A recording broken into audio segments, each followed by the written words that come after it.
Почитувани представници на медиумите, денеска сум во работна посета на два сектори, СВР Куманово и СВР Штип.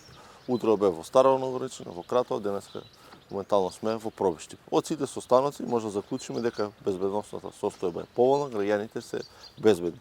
Штабовите кои се формирани за председателските и парламентарните избори функционираат, прибираат информации, се со цел изборите да бидат слободни, демократски и безбедни. Впрочем, тоа го правиме од 2017 до денеска. Така и ќе биде и овие избори, ќе го дадеме својот максимум од страна на Министерството за внатрешни работи.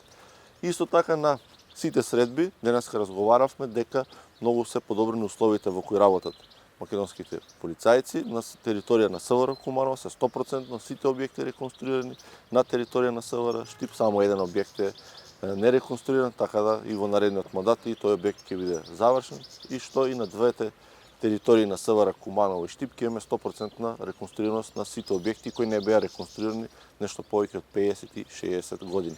Исто така и на средбите им пренесов на колегите дека бонус платата ќе биде исплатена по завршување на техничката влада, таа е во износ од 36.000 денари. Знаете дека до 2017 не беа исплаќени бонус платите, од 2017 до денеска сите бонус плати се исплаќаат редовно. Така ќе продолжиме и во наредниот период. Ви благодарам.